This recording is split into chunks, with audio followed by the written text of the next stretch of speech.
নমস্কার বন্ধুরা, আমি ছন্দা। কেমন আছো সকলে? আশা করি ভালো আছো। আমার সিএস ফ্যামিলির আরও একটি নতুন ব্লগে তোমাদেরকে অনেক অনেক স্বাগত জানাই। তো বন্ধুরা, আজ হচ্ছে রবিবার। ঘড়িতে এখন ওই 11টার মতো বাজে। আজও যাচ্ছি বাবার বাড়িতে। আগের ব্লগে তোমাদের দেখিয়েছিলাম বাবার ঘাট কাজের ব্লগ বা সেই মুহূর্তগুলো। তো আজকে বাবার শ্রাদ্ধা অনুষ্ঠান, তো সেই জন্যই চলে এলাম আবারও। আগের দিন রাত্রে থাকা হয়নি, কারণ পরের দিন সকালে সিঁদুর আঁকার পরীক্ষা ছিল। তো যাই হোক, বেরিয়ে পড়েছিলাম। তো পথে আস্তে আস্তেই দেখলাম আমার মেজদিদি, বড়দিদির মেয়ে, জামাই এবং নাতি নাতনিরা ওরাও অটো করে আসছে। তো সাথে সাথেই চলে এলাম। আর এদিকে তো ভাইঝিরা আছেই। আর এখানে বাচ্চা ভাইঝিদের মেয়ে বা ছোটো বৌদির বাড়ি যারা এসেছে, বাচ্চাগুলো একসাথে বসে সময় কাটাচ্ছে। আর এখানে যারা এসেছে কয়েকজন আমার ননদ, আমার মেজদির ছেলে যে উঠে গেল, ও একটু ক্যামেরার সামনে আসতে চায় না। তো যাই হোক, এখানে আস্তে আস্তে সমস্ত কাজ যা যা লাগবে শ্রাদ্ধের জন্য, যা যা লাগবে আর কি, শ্রাদ্ধ অনুষ্ঠানের জন্য যা সমস্ত জিনিসপত্র, সেগুলোই জোগাড়জাট চলছে। বাবুন কাকা আছেন আর ওনার জামাই আছে। আর ইনি যে পাঞ্জাবি পরে বসে আছেন আমার মেজো মামা, উনি সমস্তটা বসে বসে কিন্তু তত্ত্বাবধান করছেন, দেখাশোনা করছেন কোনটা লাগবে কি লাগবে না। আর এদিকে মেজদিদি, এই যে এ হচ্ছে আমার মেজদিদি, সাদা কালো শাড়ি পরা যাকে দেখছো। আর বামুন কাকা এখানে যে কলা পেটি লাগবে সেগুলোই ঠিক করে কেটে নিচ্ছে আর কি, অনেকগুলো লাগবে। কোনো দিন সত্যি কথা বলতে এভাবে শ্রাদ্ধে অনুষ্ঠান চাক্ষুষ করিনি, করার ইচ্ছাও জাগেনি। তবে আজ কেন জানি না মনে হচ্ছিল প্রথম থেকে শেষ পর্যন্ত এই কাজটা আমি দেখব। কারণটা আর কিছুই নয়, অনেককে বলতে শুনি যে শ্রাদ্ধ অনুষ্ঠানের সময় যে পিণ্ড দান করা হয়, সেই পিণ্ড গ্রহণ করতে কিন্তু আত্মা আসে, যিনি মারা গেছেন তিনি আসেন। তো সেইটাই আর কি অনুভব করার চেষ্টা করছিলাম। তো যাই হোক, অনেকটা জোগাড়জাতের ব্যাপার থাকে আর অনেকটা সময় ধরে এই কার্য হতে থাকে। তার জন্যই অনেকক্ষণ ধরেই এই জোগাড়জাত চলছে। আর ওদিকে সকালবেলার জলখাবারে একটু ভাত করা হয়েছিল, কারণ 12টার পর আর এঁটো বা সমরি করতে নেই বা খেতে নেই বা রাখতে নেই। তার জন্যই আমরা সকলেই একসাথে জমা হয়েছিলাম, অল্প কিছু খাবার বা ভাত খেয়ে নিয়েছিলাম, যাতে পরে আর সমস্যা না হয়। কারণ সবাইকে তো মনের ঠিক রাখতে হবে, বা এই কাজটা যাতে সম্পূর্ণ হয় ঠিকঠাক সেদিকটাও লক্ষ্য রাখতে হবে। যারা আত্মীয় আসবে তাদেরকেও একটু খেয়াল রাখতে হবে। তার জন্যই আমরা সকলে ভাই বোনেরা, ভাইয়েরা নয়, বোনেরা বা তাদের জামাই, বাচ্চাগুলো সমস্ত সবাই আমরা একটু একটু করে খেয়ে নিয়েছিলাম। আর এদিকে বাচ্চারা নিজের ছন্দে নিজেরা খেলা করছিল। সত্যিই বাচ্চারা কত সরল হয়, ওরা জানেই না যে আজ কী অনুষ্ঠান হচ্ছে বা কেনই বা হচ্ছে। অথচ যখন আমার বাপি বেঁচে ছিল, আমার ভাইঝির মেয়েরা সর্বক্ষণ জেঠুর কাছে যেত, এটা ওটা নিত, খেত, থাকতো। কিন্তু আজ তারা দেখো কেমন মজা করছে। অবশ্য মজা করাটাই দরকার, কারণ সব সময় যেটা গীতা পাঠে শুনলাম, যে মানুষ মারা যাবার পর সব সময় শোক করলে তার আত্মার শান্তি পায় না, সে মুক্ত হতে পারে না মায়ার বাঁধন থেকে। তো যাই হোক, ওদিকে বড়রাও যেমন নিজেদের মতো সময় কাটাচ্ছে, এখানে আমরা বড়রাও নিজেদের মতো করে নিজেদের গল্প করছি।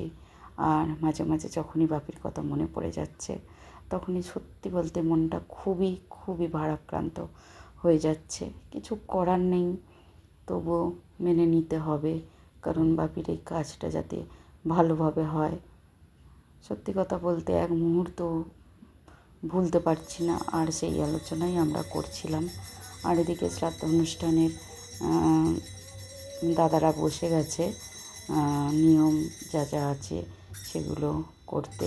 আর এখানে ছোট করে যে হরিনামের দল ছিল সেটাও বাপির বারান্দাটাতেই বসানো হয়েছে। আর ঠিক বাপির ঘরে সিঁড়ির কাছেই আর কি বাপির কাজ হচ্ছে। তো ভগবানের কাছে এটাই প্রার্থনা করব, যাতে বাপির আত্মার শান্তি পায়, সমস্ত কাজ সুষ্ঠুভাবে সুন্দরভাবে হয়ে যায়। আর এখানে সবাইকে শান্তি জল দেওয়া হচ্ছে। তো এই কাজটা কিন্তু 12টা থেকে প্রায় বিকেল 4টে এরকম বেজে গেছিলো, কারণ জোগাড় করতেই অনেকটা সময় লেগে গিয়েছিল। আর প্রতিটা কাজ আমাদের বামুন কাকা খুবই নিষ্ঠা ভরে করে, কোনো কিছু দেখলাম না যে খুঁত আছে। এত সুন্দরভাবে আগের দিনেও ঘাট কাজ সম্পূর্ণ হয়েছে, আজকেরও শ্রাদ্ধের কাজ সম্পূর্ণ হয়েছে। আর ওদিকে ছোটো করে একটু গীতা পাঠের জন্য আয়োজন করা হয়েছে। তো ওইখানে প্রথম থেকেই আমার নমাসি এসে বসেছিল, যে গীতা পাঠ করলে কেউ না কেউ বসতে হয়, শুনতে হয়, তাই জন্যই আর কি। আর সেভাবে তো বসার মতো যে মতো বসেছিল দেখছিল। তো ওখানে এসে আমার নমাসি বসেছিল আর কি, আর বলল যে একটু গীতা পাঠ শুনতে হয়। তো আমিও ছিলাম, মাঝে মাঝে আসছিলাম, আমার দিদি ছিল। আর যেন চোখ খুঁজে চলেছিল কোথাও না কোথাও আমার বাপি এসে বসে আছে, সে নিশ্চয়ই সমস্তটা দেখছে। আর গীতা পাঠের সেই অংশে শুনলামও যে আত্মা আসে, আত্মা শুধু পিণ্ড খেতে নয়, বা এই খাবার আয়োজন, এই এত যে আয়োজন, এত পুজো, সেই সব কিছুর জন্য নয়, আত্মা আসে কিন্তু এই যে একটু নাম সংকীর্তন হচ্ছে সেইটা শুনতে, এই যে পুজো হচ্ছে সেইটা শুনতে, আর এই গীতা পাঠ শুনতে, তাতে কিন্তু আত্মার মুক্তি হয়, আত্মা শান্তি পায়। তো যাই হোক, এখানে দাদাদের কাজ হয়ে গেছে, এবার বৌদিরা বসেছে। দাদাদের কাজ যদিও এখনও পুরোটা সম্পূর্ণ হয়নি, তো কিছু নিয়ম আছে, বৌদিদেরও বসতে হয়, তো অঞ্জলি দিতে হয়, তো সেই জন্যই আর কি বৌদিরাও বসেছে। আর ওদিকে দাদাদের একটু বিশ্রাম চলছে। মাঝে মাঝে অবাক হয়ে যাচ্ছি, যে মানুষটাকে কিছুদিন আগে পর্যন্ত দেখলাম, কথা বললাম, হারিয়ে ফেললাম। যেন মনে হচ্ছে অনাথ হয়ে গেছি আমরা। মাকে তো হারিয়েছি, বাবাকেও হারিয়ে ফেললাম, জীবনের অর্ধেকটা আমাদের খালি হয়ে গেল। যদিও সবাই বলছে এটাই নিয়ম, এটাই স্বাভাবিক নিয়ম, বাবা মা সারা জীবন থাকে না, কিন্তু সত্যি কথা বলতে বাবা মাকে ছাড়তেও তো ইচ্ছা করে না। কীরকম যেন হঠাৎ করেই বাবা ভ্যানিশ হয়ে গেল, বুঝতেও পারলাম না যে এতটা প্রাণ শক্তি যার মধ্যে ছিল, অত বড় একটা অপারেশনের পরেও যে উঠে দাঁড়িয়েছিল, যার মনে জেদ ছিল, কিছু করার নেই। যাই হোক, এখানে মোটামুটি কিছুটা কাজ কমপ্লিট হয়ে গেছে, ওখানে আর কিছুটা বাকি আছে।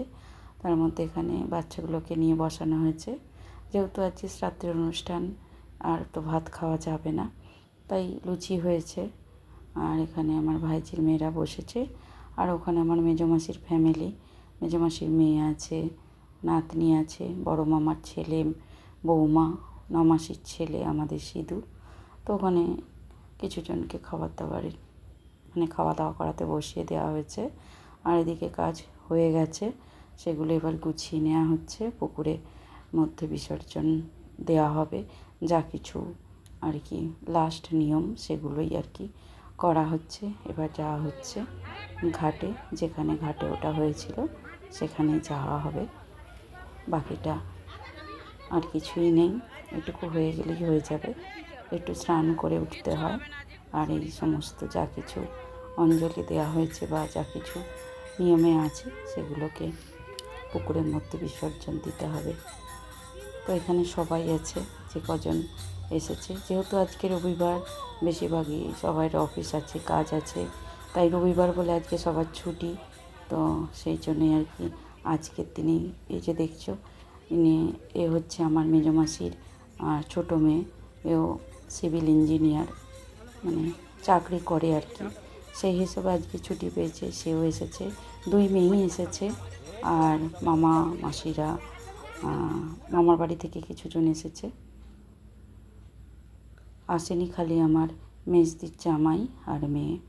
জানি না ওরা কেন এলো না, বুঝতে পারলাম না। তো যাই হোক, নিশ্চয়ই কিছু সমস্যা আছে, তাই আসতে পারেনি। আসাটা একটু উচিত ছিল ওদের, দাদুর শেষকৃত্য মাস হয়ে গেল। তো যাই হোক, যে যার সমস্যার কথা তারাই জানে। একটুখানি মিস করছিলাম ওকে, সবাই খুঁজছিল। রিঙ্কু, তুই আসতে পারতিস যদি আমার ভিডিওটা দেখে থাকিস। তো একটা কথাই বলবো, এই সময়টা একটু আসতে পারতিস রে, তো দাদুর আত্মার শান্তি পেত। তো যাই হোক, পুকুরের মধ্যে চলে এসেছি। দাদারা যেটুকু করা সেটুকু করছে, মানে ওই কলা পেটকো এসবগুলো যেগুলো ছিল জলের মধ্যে ভাসিয়ে দিচ্ছে। জলে তো ভাসাতে নেই, মানে জলের মধ্যে ডুবিয়ে ডাঙায় দিয়ে দিতে হয়, তারপরে স্নান করবে। আর এইখানে ঘাটের মধ্যে আমরা সবাই অপেক্ষা করছি, দেখছি, মাসিরাও আছে।